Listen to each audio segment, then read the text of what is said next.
بسم الله الرحمن الرحيم الحمد لله رب العالمين والعاقبة للمتقين والصلاة والسلام على أشرف الأنبياء والمرسلين سيدنا وحبيبنا محمد وعلى آله وأصحابه أجمعين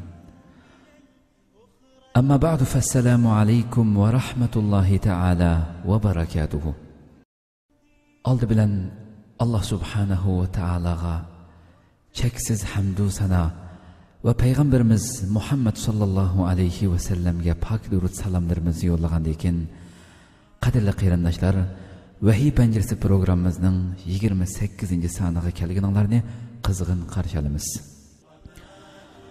Qadrli qarindoshlar, hammanglarga ma'lum bo'lgandek, biz bu programmamizda islom shahidi Sayyid Qutb rahimahullohning Fi Zilalil Qur'an, Qur'an sayesinde namlı tefsirinin birinci parisini diqqatinglarga sunup kelyapmiz. Aziz qarindoshlar, biz o'tgan soatlardagi programmalarımızda Sur Baqaraning 104. oyatidan 123. oyatigacha bo'lgan oyatlarning sharhisini diqqatinglarga sunib keldik. Yana bugun davomlashtirmoqchi bo'lgan oyatlarning sharhisi ham yana shu o'tgan qolib qolgan yerdan davomlashimiz. Yana da biz 104. oyatdan boshlab 123. oyatning ichida qadrli qarindoshlar, biz bugun inshaalloh 116. oyatdan boshlab sharhlashga boshlaymiz. Bugungi qisqa, bugungi kichik mavzuimiz bo'lsa inson va koinot degan mavzudan boshlab boshlandi. Diqqatinglar radiomizda bo'lsin. Mikrofon oldida qarindoshinglar Abdullah Yalqun.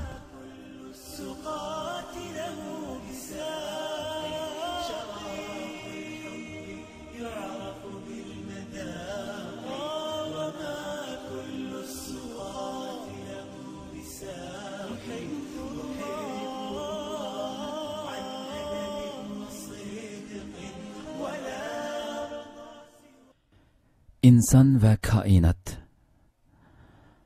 Bunundan keyingi ayetler Yahudilarning ilohga bo'lgan tasavvurining xatoligini, dinlarining tüp asosiy bo'lgan va butun payg'ambarlarning asosliq to'g'ri tasavvuri bo'lib kelgan tavhid aqidasining buzilganligini, ularning ilohga va uning zotiy sifatlariga bo'lgan tasavvurining jaholat tasavvurlari bilan aralashib ketganligini aytib berdi.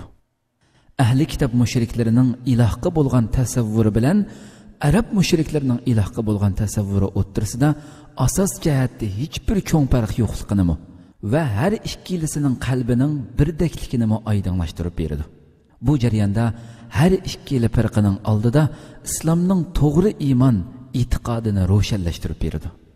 Alloh subhanahu va taolo Qur'oni Karimda shunday deydi: وقالوا اتخذ الله ولدا سبحانه بل له ما في السماوات والأرض كل له قانتون بديع السماوات والأرض وإذا قضى أمرا فإنما يقول له كن فيكون وقال الذين لا يعلمون لولا يكلمنا الله أو تأتينا آية كذلك قال الذين من قبلهم مثل قولهم تشابهت قلوبهم قد بينا الآيات لقوم يوقنون.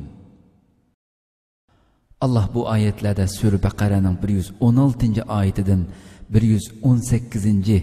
oyatigacha bo'lgan bu oyatlarda shunday deydi: Ular Allah birsini bola qilib olgan deyishidi. Allah birsini bola qilib olgan deyishidi. Allah undaq ishlardan pokdir. Haqiqatda u osmonlardagi va zimindagi barliq narsalarning egasidir.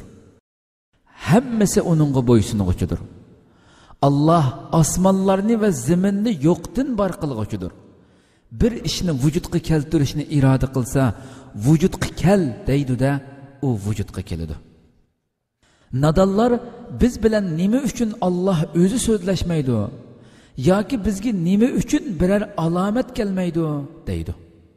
Ulardan burun o'tganlarmi shunday so'zni qilishadi. Ularning, ya'ni ilgiriki va keyingi barliq gumrohlarning qalb iddialari bir-biriga o'xshash. Allah shunday xabar qiladi qarindoshlar.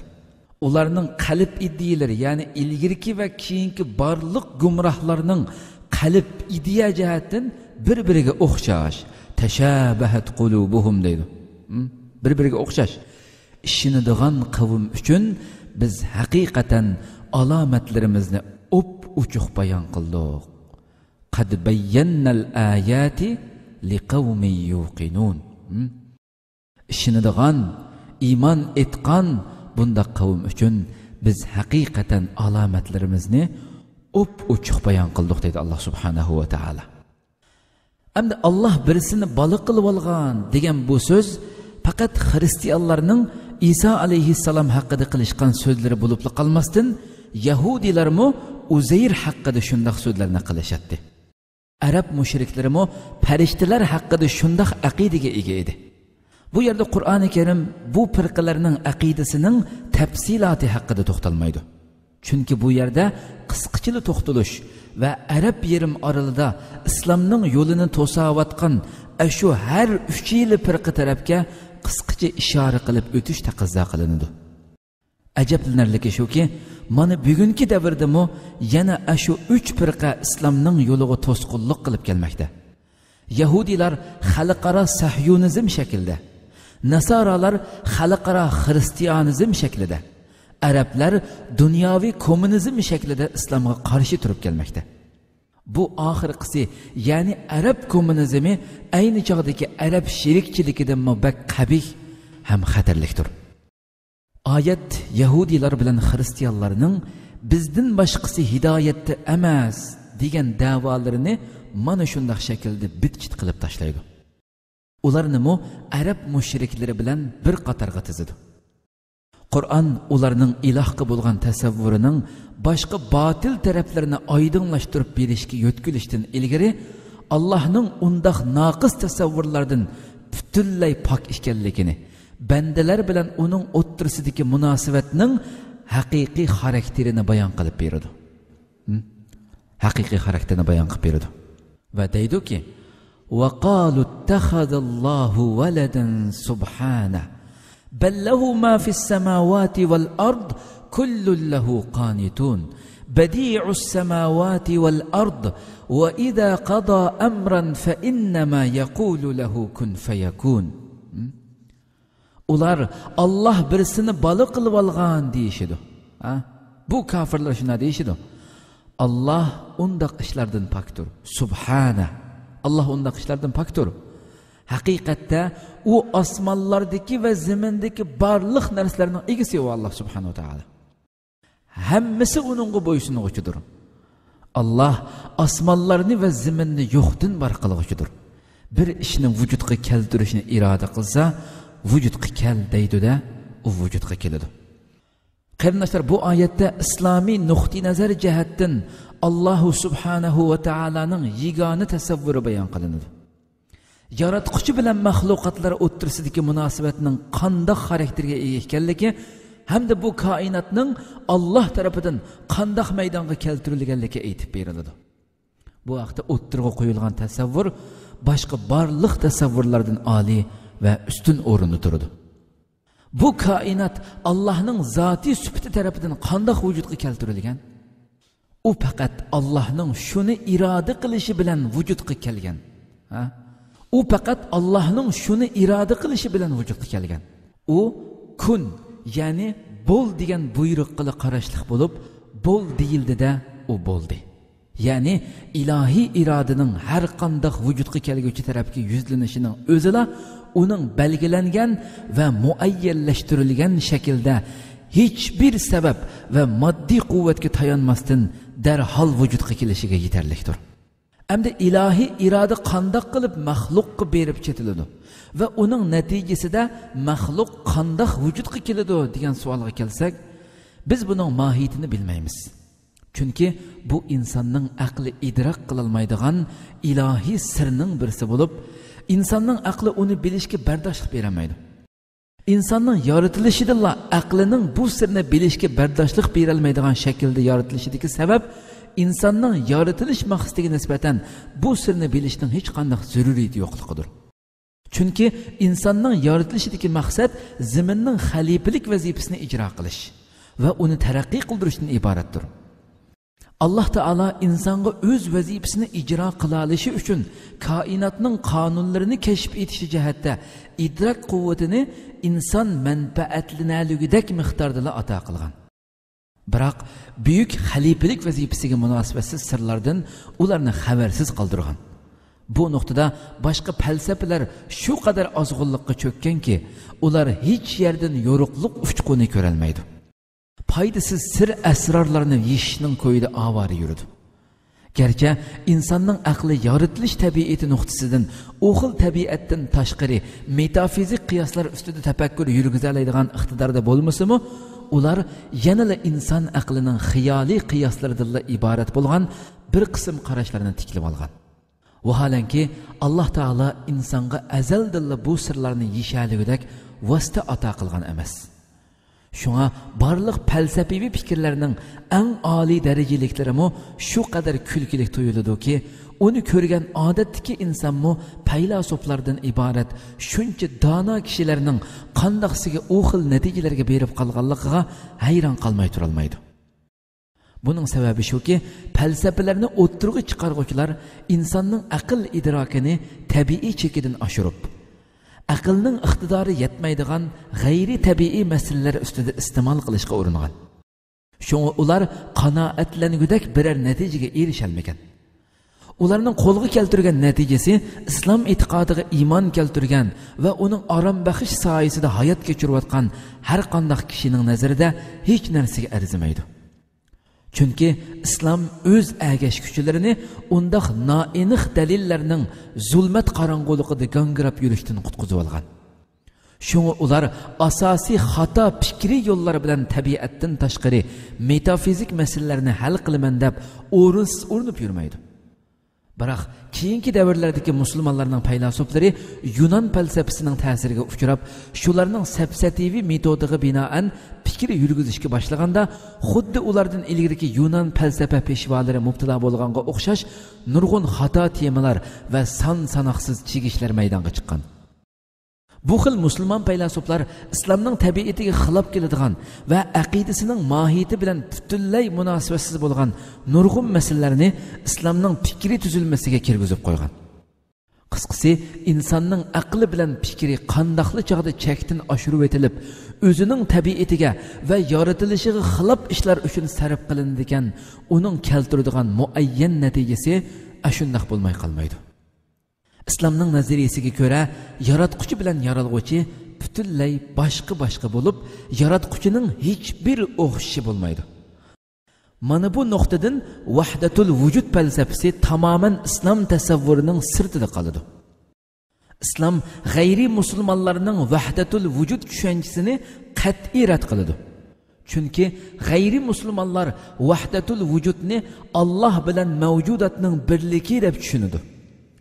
Kainat Allah'ның zatıdan kelgen yoki bütün mevcudat Allah'ның namoyandasi deb qabul qiladi. Biroq musulmonlarning nazarida bütün mevcudiyat birdeklikka ega. Ya'ni ular Allah'ның yaratish irodasiga mansub bo'lish jihatda ilohiy qonunning koinotda ijro qilinish shakli jihatda shundaqla Allohga eng munosib va uyg'un shaklda ibodat qilish bütün ishtiyoqi bilan uningga yuzlanish jihatda birdeklikka ega. Lahu ma fis samawati val ard kullun lahu qanitun. Haqiqatda u osmonlardagi va zamindagi barliq narsalarning egasidir. Hammasi uningga bo'ysunuvchidir. Ya'ni osmondagi va zamindagi har shay'ning Allohning mulki bo'lganligi, Allohning bolasi bo'lishni taqozo qilmaydi. Bütün kainat Allah'ның o'xshash birli martabadagi va birli darajadagi mahluqotidir. Hammasi mahluqoti. Badi'us samawati val ard va idza qada amran fa innama yaqulu lahu kun fayakun. Allah osmonlarni va zaminni yo'qdan bar qiluvchidir. Bir ishni vujudga keltirishni iroda qilsa, vujudga kel deydi-da, u vujudga keladi. Allah'ның bu iradəsinin məxluq bilan qandaq münasibət quradiganligini haqiqiy xarakteri bilan tushunish insonning aql idrokining qo'lidan kelmaydi. Chunki bu inson aqlining qudrat doirasidan tashqari bir ish. Shunga insonning aql idrokini bu xil tasavvur qilg'usiz holatlarni tushunish uchun iste'mol qilish ma'nisiz ish bo'lib qoladi. Dalil isbotsiz chigish chatqonliqlarning orasida gangrab yurganlik bo'ladi. Qur'oni Karim bu yerda ahli kitoblarning Allohga bola mansub qilishlari ustida to'xtalib, ularning bu botil qarashlariga tuzitish bergandan keyin ahli kitob yahudiylarning tasavvurlariga to'liq agashgan mushriklarning so'zlari ustida to'xtaladi. Va deydiki: "Va qalallazina la ya'lamuna laula yukallimuna Allohu aw ta'tina aya kazalika qalallazina min qablihim misla qawlihim." Nadallar, cahillar biz bilan nima uchun Alloh o'zi so'zlashmaydi yoki bizga nima uchun biror alomat kelmaydi deydi. Ulardan burun o'tganlarmi shunday so'zni qilishadi deb xabar qildi Alloh subhanahu va taolo. Bu yerdagi nadallar degan so'z kitob ilmidan bahramand bo'lolmagan mushriklarga qartilgan. Ularning ilohiy kitoblardan bilimi yo'q edi. Ular payg'ambar alayhissalomga bizni Alloh bilan so'zlashtirgin yoki oldimizga biror mo'jiza keltirgin deb qayt-qaytlab talablarni qo'yishadi. Bu yerda ularning bu xil bema'ni talablarini tilga elishdan maqsad ulardan ilgirki yahudiylar bilan nasoralarning o'z payg'ambarlariga shunday talablarni qo'yganligini oydinlashtirib qo'yishdir. Musa alayhissalomning qavmi Allohni oshkora ko'rishni va g'alita, favquloddiy mo'jizalarni ko'rsatishni talab qilishda haddidan oshirib o'tgan bo'lib, demakki ashu yahudiylar bilan bu mushriklar o'xshashli fikr andiziga va o'xshash bir xil mijoz tabiatga ega edi. Tashabahat qulubuhum. Bularning qalb iddiasi birdekdir. Shunga yahudiylarning mushriklardan hech qanday ustunligi yo'q. Bularning hammasi mijoz tabiat, fikr andizisi va tarsaliqi jihatda o'rtaqdir. Qad bayyannal ayati liqaumin yuqinun. Ishinidigan qavm uchun biz haqiqatan alomatlarimizni ochiq bayon qildik. Shuning uchun qalbida iymon ishtiyoqi bo'lgan har qanday kishi iymonning haqiqatini mushu oyatlarda aks etgan holda ko'radi. Bu oyatlar bilan uning vijdoni qanoat topadi. Demakki, bu oyatlar va bu alomatlar kishining qalbida iymonni paydo qila olmaydi. Balki iymon sababidillah Allohning oyatlarini va alomatlarini tushuna oladi va uningdan qanoat hosil qila oladi. Shuning bilan insonning qalb iddiyasi izchil turda hidoyatga sazovor bo'lib ketaveradi. Qadrli qarindoshlar, bugun vaqt munosabati bilan Vahiy panjarasi programmamizning 28-sonini bu yerda oxirlashtiramiz. Janobi Alloh subhanahu va taoladan bizlarni bilgan, anglagan, o'rgangan haqiqatlarimizga amal qiladigan, uni tushunadigan qavmlardan qilishini, baxtlik mu'minlardan qilishini Allohdan tovanchilik bilan tilaymiz. Hargiz va hargiz bugungi sonimizda aytilgandek Yahudi va mushriklar, xristianlar bularga o'xshash bekordan bekor o'zini ortiqcha insonga berilgan aqlning sirtidagi narsalarni tafakkur qilaman deb ozg'unlikqa tushib qolgan u bechora ozg'unlarning yo'liga emas, balki hidoyatga boshlagan mu'minlarning yo'lida qilishini Allohdan tovanchilik bilan tilaymiz. Qadrli qarindoshlar, inshaalloh Alloh umr bersa, kelar qatimqi yangi bir sonimizda ko'rishguncha sizlarni Janobi Alloh subhanahu va taolaga topshiramiz. Shundaqla har qatim aytib kelayotganimizdek, qadrli qarindoshlar, butun dunyodagi barliq musulmon qarindoshlaringlar uchun ijobatli duolaringlarda, yaxshi amallaringlar ichida va shu amallaringlarning kaynidagi Allohga iltijo qilib yelingan shu duolaringlarda barliq musulmon qarindoshinglarga duo qilishinglarni, ularni aslashinglarni, shunaqla kamina ojiz uchun ham duo qilib qo'yishinglarni tuvanchilik bilan so'rayman. Va axiru da'wana anil hamdulillahi robbil alamin va sallallohu ala sayyidina Muhammad va ala alihi va sahbihi ajma'in. Vassalamu alaykum va rahmatullohi ta'ala va barakatuhu.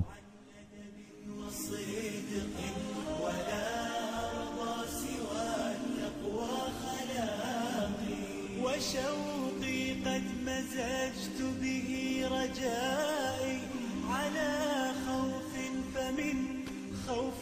بالمذاق. ومن عرف المحبة عن يقين حرام أن يميل إلى فراقي. وكيف أحب غير الله يوما وليس سواه في الأكوان باقي. شراب الحب يعرف بالمذاق وما كل السقاة له بساق. شراب الحب يعرف بالمذاق وما كل السقاة له بساق.